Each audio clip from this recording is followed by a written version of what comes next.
High সবাইকে, আজ আমি আমার আবার বাগান দেখাতে চলে এলাম। এই দেখুন ফুলটা ফুটেছে, রোদ্দুর উঠেছে তো তাই ফুলটা ফুটেছে। এখানেও ফুটছে, বেশ ভালোই রোদ্দুরটা উঠেছে। এটাও ফুটছে, এটাও ফুটছে। অনেক কুঁড়ি হয়েছে, অনেক কুঁড়ি হয়েছে এই গাছটায়। ভালো লাগে এত কুঁড়ি হয়ে থাকলে, ফুল ফোটে তো দেখতে সুন্দর লাগে। এই যেখানেও কুঁড়ি। আপনারা যে আমার সঙ্গে আছেন, সাপোর্ট করছেন, আমি সত্যি সত্যি আপনাদের কাছে অনেক কৃতজ্ঞ। সবাইকে অনেক অনেক অনেক ধন্যবাদ।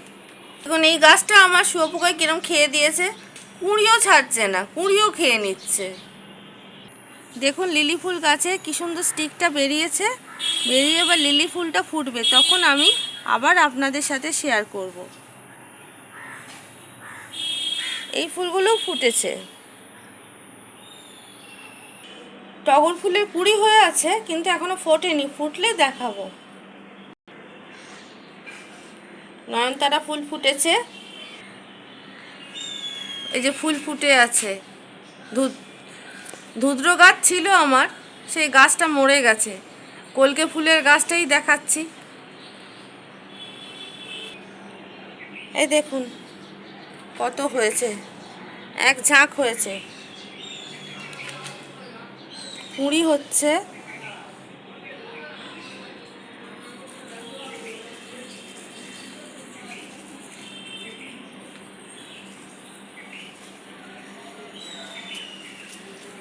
এই গাছটার এখানে কুঁড়ি হয়েছিল, তো শুয়োপোকাতে খেয়ে দিয়েছে দেখছি, পাতাগুলোও খাচ্ছে। ভাল লাগে না। আপনাদের অনেক অনেক অনেক ধন্যবাদ আমার সাথে থাকার জন্য, আমার পাশে থাকার জন্য বন্ধু হয়ে। এইভাবে আপনারা আমাকে সাপোর্ট করবেন। আপনাদের সাথে আমিও জুড়ে থাকতে চাই। তো এখনকার মতন ভিডিওটা শেষ করছি, আর ছাদে গেলাম না, অনেক কাজ আছে। থ্যাংক ইউ সবাইকে।